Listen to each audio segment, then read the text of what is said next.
Welcome to the Female CEO podcast, hosted by Mark Sephton. You may know her name, but do you know her story? This podcast takes you behind the titles and into the moments that shape some of today's most inspiring women. We explore the paths they've taken, the businesses they've built, and how they've created success on their own terms. Created by the Female CEO Create, Evolve, Overcome, these are honest, human conversations, rooted in real experience. Let the journey begin. Hello and welcome to a very, very special episode of the Female CEO podcast. Now, you're not used to hearing me as your host. I am Tricia Scott. I am the founder and editor-in-chief of the Female CEO. But I am here. Well, I was going to say I'm here in place of Mark Sephton, our usual podcast host, but he's here as well. Mark, as a guest, welcome to the Female CEO podcast. Thank you. A part of me feels like I should be in a wig and a dress. Well, I'm disappointed, gotta be honest. Just a little bit disappointed. I drove all the way from Newcastle for this. I know, and I think we said, didn't we, like on our walk over to the studio, like one of my favourite quotes is, if it's important to you, you find a way, and if not, you find an excuse. And the one thing I love is the way that you show up, because for me, it's, driving 4 hours to do a podcast for an hour, and we'll spend a couple of hours before you head back, of course. It's not like just a 5-minute thing, it's a commitment, but you never seem to waver. You always seem to do things that I think most people don't, and that's probably a part of the reason why you're successful. That's one of the things I love, and it was really what was really important to me to be here today. Not only because, let's talk about revenge, because you've just interviewed me. I was kind to you, to be fair. You were quite kind. Yes, I can't promise the same. But it's not really for me. It's not really a commitment to me. It's a commitment to our audience, and I think this is an important conversation. In both respects, I think it's important. And when you're in it in a business, like I am, and I'm running the business every day, you know what it's like. It's crazy. I don't get to show up enough, and it's on my mind that I don't show up. So I think our audience needs to know the people behind the words, behind the magazine, behind the craziness that goes on every day. And that's what this is about. So yeah, I'm going to get in a car and I'm going to drive 4 hours. So let's talk about intros. Now, I don't feel like you need much of an intro because you are Mark Sephton, the king of conversation. But I want to start with that. So you are known as the king of conversation, which I think is amazing. And it's something I've heard actually about you again and again. And it's one of the things I heard about you actually even before we had a proper conversation ourselves. So as the king of conversation, what makes a really good conversation? What are the ingredients? Yeah, it's a great question. I love it. It's exciting for me being this side as well, because I absolutely love being thrown right in the deep end. So you can throw anything at me, though I might regret saying that. For me, conversation, I think about something like John Maxwell says, which is many communicate but few connect. I feel like a real good conversation is when you really connect with what somebody is saying. It really resonates, it awakens, it stirs, it fans something within you, it beats the same drum. So conversation for me is something that really moves me or resonates with me in a way that either underpins something that I already believe, or it challenges me enough to be able to take action and then actually see a shift in my reality. So for me, conversation really is about connecting, both with the person that you're having the conversation with, and also being mindful of the people that are listening. Because at the end of the day, the reality is the most important people on this podcast is not me or you, it's the person that's listening. Yeah. So for me, it's really drawing that conversation that really either resonates, enlightens, excites, fans a flame. That's what I would say. But so what I would say, and I just said this to you, or when we were talking on my podcast, is there's a difference between listening and hearing. Yes. I think. And the thing I noticed with you when you host the Female CEO podcast is you really seem to hear somebody. You can tell you may have questions, but you can tell they're not following the order that you thought they would. Because when you really hear somebody, that's the conversation changes. It will naturally change and weave when you're really hearing somebody. And I think you're really good at that. Thank you. So on that note, Yeah. what makes a really bad conversation? Well, I think a part of the reason, and I do think it is a skill to be able to, you know, because you've always got some hosts that will have a set amount of questions and they'll stick to the script. But if you're having a conversation, it really opens up. And I think curiosity is one of the reasons why I may be perceived as being good at it, because actually, if somebody shares something that I'm kind of excited or fascinated by, and I'm already fascinated by human behavior, I think what makes a bad conversation is literally following a script where you're more interested in the sound of your own voice potentially, rather than actually the real story and actually drawing that out of someone. Because I think a good host really brings that out. They create that space and they take you on a journey that both resonates with you but also leaves you feeling, wow, I have actually some clarity, I have some confidence. So I think if we look at what makes a bad conversation, it is very much someone who's probably quite self-absorbed, likes the sound of their own voice, sticks to their plan, because I would say most cases it's probably not so much about ego, it's probably just a lack of confidence in their own ability, feeling like they've got to be quite regimented. And you can tell, can't you? You can tell when something is scripted.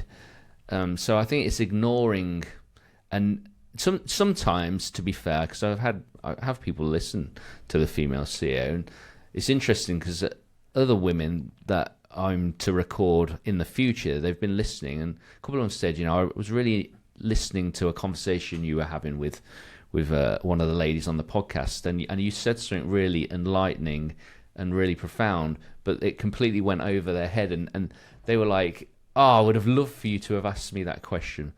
And I just feel like, yeah, the bad conversation, and it works both ways as well, because you also need to hear me too as the host as to what I'm saying. So I feel like we've been really privileged, really, on the Female Seer. We've had incredibly emotionally intelligent and aware women. Amazing guests. Yeah, and so that also helps bring a dynamic. Like Bronwyn is one that really sticks out, just because of there was so much emotion in that. Story, yeah. And she got me. She's so descriptive the way she tells it as well. Yeah. I was holding my breath when she was speaking. It was like, it was great. Yeah, so if people haven't listened to that one, they totally should. So, we feel like we know you, right? Because we see you on the platform, we hear you twice a week on the podcast. So, we think we know who you are. What's one thing that we might assume about you that might not be true? Oof, that is a question. What you might assume about me that might not be true. Or completely wrong, if you will. Yeah. You know, a lot of feedback I have is that people say, you know, Mark, you're really confident. And when I think about that, the reason why I'm confident, or I'm perceived as confident, is because I'm a big believer in staying in your lane. So I tend to do the things that I'm good at and the things that excite me. And because I'm good at them, or they excite me, with that, I feel the byproduct of that is confidence. Because if you know what you're doing and you know you're good at it, I think for me, that is probably the first nucleus of what confidence is. But it's interesting, because if you put me into an environment where maybe I'm not great at it and I'm not enjoying it, then you would get a different... And I think that's really important, because I think that's the same with everybody in the public eye. Like, we see people throughout our society, like even famous people who've taken their own lives, who are perceived as having it all together, and, you know, have a successful career, and yet there's an ache inside them, like where they feel lonely or empty. And I guess the thing for me is I love to be real. I know what I'm good at and I know what excites me, but I also know those moments where maybe I am suffering, or I do feel lonely, or I do feel challenged, or I don't feel enough. I don't really ever struggle with imposter syndrome, which I know it cripples a lot of people. And probably I would say, and this is my own experience, I'd say women probably suffer with that more than men. And I haven't necessarily looked as to why. But for me, when you know what you're good at and you know what excites you and you stay in that lane, you never feel like an imposter. You always feel like you belong. And I think sometimes we have to liberate ourselves and just find that one thing that we're good at. But I think, for me, it's probably the perceived, Mark seems really confident, and I am. But put me in an environment where I'm not as clued up or as sure or good at, or it doesn't really excite me, then you would get a different impression. Nice, okay. Interesting, thank you for that. I'm now trying to I'm wondering how I can put you in that position so I can see what we're talking about. So, next question. So, what I wanted to talk to you about, this is something that I really wanted to get into on this particular, in this particular conversation, because at the Female CEO, we're all about the real stories. We're all about the authentic, this is kind of what's going on. So I love a good elephant in the room. So one of the things I really want to talk to you about is when we first started this podcast, and you and I had the conversation, and you were like, I can do this, we can host this, and you gave me, all of this, the idea to start this podcast. And I think I was going to say a lot of women, that's not true. Some women would look at the podcast and think, you've got a male host on what is essentially a female-led platform. What is your honest reaction to that?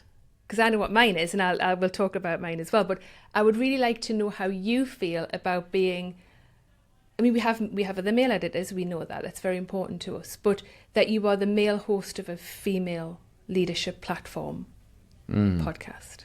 Well, obviously, I have had feedback from women about that very point, and I would say probably 90% of actually women find it very refreshing and love the fact that I'm, creating space and empowering women. And I have had, other women that have been less warm and welcoming and almost critical, I think, of the fact, why is a man who hasn't experienced, some of the things that women do, doesn't have a woman's body, so doesn't know, like you talked about pre-menopause or whatever, how can I be relatable to that, or even to the point of, Mark, are you taking advantage of women and their challenges by making money from them by having them as part of, and it's not great when I hear that. And for me, I think that if I speak to the 90% that really love it, I think the fact that I'm a father of 3 and 2 of my 3 children are daughters, I feel like that's very much my energy and the way that I am with women, because typically when I speak or see a woman, I do firstly think she is the daughter of a father, which, for me, having 2 daughters, one is going to be 19, one's going to be 13, I know the world we live in, and I know the way in which we communicate. And for me, I feel like, I think some of that energy anyway, and that respect that I carry comes across. But I do think that, when the question is, why is it a man, or why am I hosting something? Well, I know why I'm hosting it, because for me, I don't necessarily make the divide between men and women.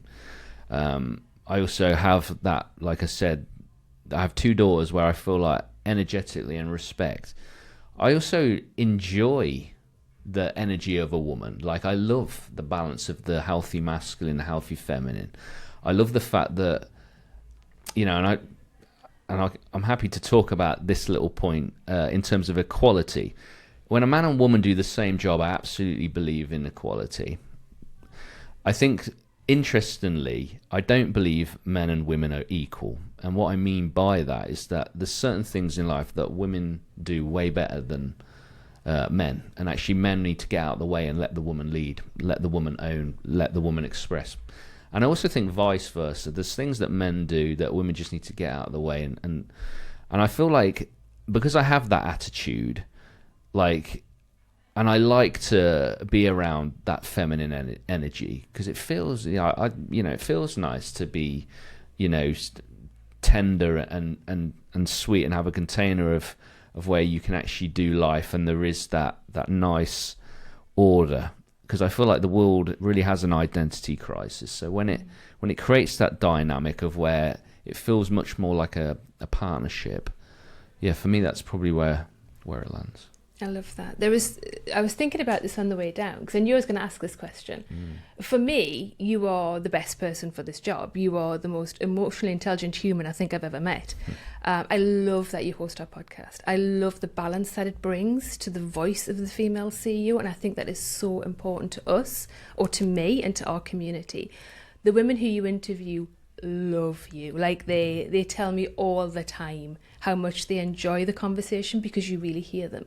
So to me, the fact that you're a man, it's kind of irrelevant to the conversation because you're a really fucking good host, and like that's all that matters to us. That the women that we tell those stories of, are allowed to tell their stories, are in a safe space and they're heard. And that's what we do best at the Female CEO, and we do it in a really authentic way. So thank you for that. I think there is a real divide in the world at the moment. There's a hyper masculine energy around a lot of, getting at the political sphere and everything else. But I think all we can do is work on the level we're at with the people we're at, doing the job that we do. And to me, to create balance and equality in the world around us is the first thing we can do to let that ripple out into the rest of the world. And I think it's a really important conversation that we have as a global entity, that we address that within ourselves and with each other and in our communities. And I think that's where it starts. So thank you. Of course, it was a brilliant answer. I felt that, so I appreciate that. I just think it's one of those things that people don't ask things, it's something you and I have discussed before that I think is very important for our listeners. But yeah, I mean, I think one of the things that I love about you and the brand, the Female CEO, is the fact that it isn't about appealing to everybody. It isn't about needing to have everybody as a listener, everybody as a fan or a supporter of the Female CEO. Yeah, that's never going to happen. But I love the liberation of being and letting people choose. And if they don't like something, if they don't like that I'm the host of the Female CEO, then they don't have to listen to it. Of course, we have choice and Exactly. agency.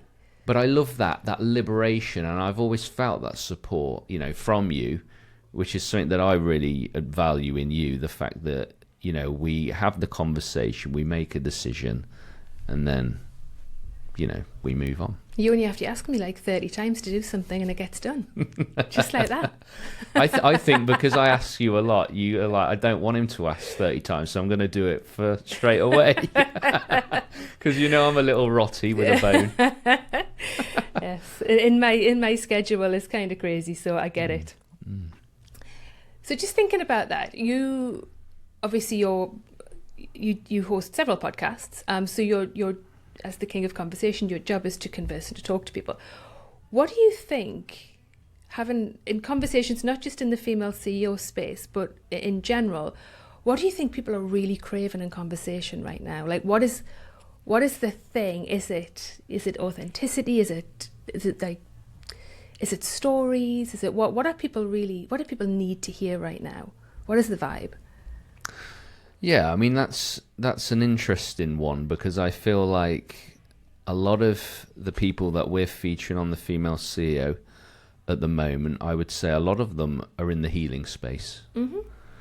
Yeah, I would agree with that. Yeah, which would say to me that there's a lot of obviously hurting, unhealed people, and we even talked about it on the podcast where I just interviewed you about personal development and awareness. It's almost like the more aware you become, the more challenging it is in some ways, because you're identifying constantly. And I think we don't want to be in a place where, when we're talking about healing, that we actually feel broken. Because sometimes we can feel like if we need healing, we're broken, there's something missing, we're not enough. Mm-hmm. And I feel like we have to be careful, because I feel like, for me, healing isn't something that we need to be afraid of, because I know some people, they don't even like the word like healing. Mm-hmm. I think the one thing that I'm feeling that's really topical at the moment is loneliness. Yeah. I think for me that's the bit that this is why we're seeing different modalities, different focuses on healing. It's because at the very core of our heart, there's an ache and there's an emptiness, or there's a void or a disconnect. There's a division, for sure. There's a real division. Yeah. So not being understood, I think, is a tough place to be, and I think that's very topical at the moment. So that's what I would, something else I think is topical at the moment. As you said before, you have 3 children. And I'm going to go slightly on a different track here, but as the dad of a son, how do you feel about the hyper-masculine narrative? We've all seen it on Piers Morgan and all the rest of it, and Louis Theroux at the moment with the manosphere stuff. How do you, because your son is of that age, he's young, impressionable, as most young people are, how do you feel about that as a parent? Not just as a father, but as a parent. Yeah, I to be honest, I haven't really reflected on it or thought about it. My relationship with my son Casey is an interesting one, because I would say that me and him are very different. He's very much his own young man. He's about to turn 17, and he's into things that I'm not necessarily into. He has different challenges to me, things that I find of a challenge. He's a cool cat with. And I love, actually, even, some of the conversations. I'm very much a believer that the parent dynamic, I know some parents, they have friendship with their children, and they say they're best friends. And I don't necessarily have an opinion on that, because I think everybody gets to decide, if you're a child or you're a parent, you get to decide the dynamic. I think for me it's interesting, because we've always instilled within our children the need for them to give consent, so that and I think this is one of the challenges that I've had as a father, is the fact that sometimes when we were kids, we were always told what to do, whereas now, sometimes I do get frustrated when I give my children the choice and they don't do what I want them to. And yet I'm a little bit like, it's good in the one hand, because it means when they're of age, they'll never do something because they feel like they have to. They'll only ever do something because they want to, which has benefits and challenges. So for me, in some ways, being a parent, when they get to a certain age, like mine are going to be 19, 17 and 13, at least the older two are very much on the cusp or already there of being their own person, where they get to choose. And I think, as a parent, letting go and allowing your children to create their own path is scary, but also I feel like if you've instilled those values and principles, then they should navigate in their own way. So for me, it isn't something that overly concerns me with my son, but I also know that he is different to me, which is okay. And I actually quite like the fact that he's created his own path. Mm-hmm. Because if we're talking about, being authentic, encouraging people to align with themselves, I don't need to live my life through my son. I want him to own his life, to beat his own drum. And I think that's probably where I feel with it. And he's not somebody that gives me a lot of problems and grief. he is, he does have a good head on his shoulders. And I hear he has excellent musical taste. He does. He loves his heavy music, and it's interesting because I'm always fascinated by where that came from, because like neither me or his mama are into heavy music, and he attributes it to a computer game called Trials Rising that has a track that then got him both into dirt bikes and music at that point, and I think that's probably where it's derived from. Interesting. Yeah. Okay, so we know you've sat across like this from hundreds of women, and you've talked about everything from ambition to healing to leadership to agency and all of it. But what do you think you've learned? And this conversation could go on all day. Good. But if we took it as an overall, what is the feeling of what you've learned from having those conversations and really hearing what those women are saying? What have you learned that you can take away for yourself? I think the first thing that comes to mind, which is a little humorous, but also I'm not being flippant here, I'm glad I'm not a woman. Interesting. And the reason I say that is because I think it is super impressive for a woman to have her own business, have children, have a household, have elderly parents, and be able to manage all that and still show up, still create. Because I feel like, even what I've created and the output that I've given, in some ways I am kind of blessed by the fact that I do have, and I live by myself, so I have space and time to think, to prepare. Of course, I have my children in my life, but I'm not their full-time carer. It's my admiration and gratitude that I wonder how far I would be if I had all those other elements that I see the women that I've interviewed that are blowing it up, even while having a happy marriage, having, children where they have a great relationship. That for me is probably the thing that for me, when I reflect on what have I learned, I just think, wow. Interesting. And totally understandable. I mean, yeah, I'm this, the same. I talk to women every single day, and women who are in much more tying situations than I am, and I just think, how do you do all of the things that you do? I mean, I carry a lot, but I am carrying 1/10 of what some of the women that we meet carry, and it is unbelievably impressive. Yeah, it is. I totally agree. So for me, it's like admiration and like just being honest. I don't know whether I could have done what I've done or necessarily done what they've done with the realities. That for me is the thing that I'm like, when I sit and I interview a woman, I'm sat in that place of respect. And that kind of brings this whole interview full circle, because it comes back to respect. Who are you to host this podcast? Well, you are an excellent host, but you also have a deep respect for whoever is sitting in the chair opposite you. Yeah. And I think that is the key, and that is the thing that makes you an excellent host. You have the deep, and it's not just for a woman; it's for the person sitting opposite you. Will always have that level. You'll have that level of respect for, and I really like that. I have a closing question for you, because we're on to our final minute. It goes so quick. I know. It's crazy, man. I feel like this one went quicker than the other one. It's flown, hasn't it? Yeah. So one of the things that you do, or you're very good at, is you help women to become more visible. It's part of who you are.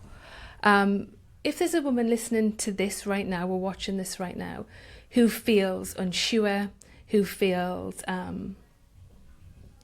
behind or too late, which is one that we hear all the time, and it drives me crazy, because you're never ever too late. You're always on time. Or if she's actually wondering if her voice matters, what do you want her to know? Well, I mean, it's a cracking question. I feel like my last question to you was obviously quite a deep one, because you talked about your dad, and like this one almost feels like, wow, we've got a minute, and it's probably for me the most emotional question you've asked, because I always think about visibility, and the first step of visibility is really who do you see when you look at you. And I feel like you really need to have that conversation and go through that pain. If you're somebody who doubts your own voice, whether you're too late, you really have to have a conversation and go on a journey with yourself by actually first saying, my voice matters to myself, and you're never too late for yourself. I think that there is where I would encourage a woman to go first. Is, are you really too late for you? Does your voice really not matter for you? And before you even think about, does my voice matter to somebody else? You know, for me, it's in that quiet time where I would encourage someone to get to a point where you see yourself before you have a need for somebody else to see you, that you hear yourself before it matters whether somebody else hears you. And that does take some time, and that does take some pain. For me, I believe that one of the reasons why I create space for people to be seen is because I know firsthand what it felt like to not be seen in those young children years that I had, where I was bullied at school, where I was compared to my more academic sister, where I had no confidence at all. I was unseen, unfelt, and I think that is very much one of the premises as to why I do what I do. And so for me, until you go on that journey, and the amount of times I've seen little Mark and I've took myself by the hands and I've said to little Mark, I'm with you. Like, it's been incredible. The times I've had there's been 2 occasions that I've seen little me in my mind's eye. I've taken myself by the hands, probably helps because I'm my father, and I've spoken to the little Mark that you are significant, you are important, your voice does matter, you do belong, you were created to make change, you were created for impact.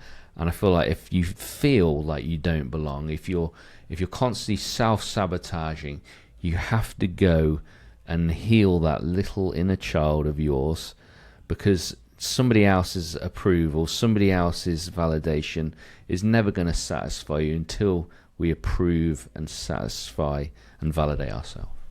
Amazing answer. And you're right. It starts with us. It does. And all the validation in the world, it'll bounce right off you. Yeah.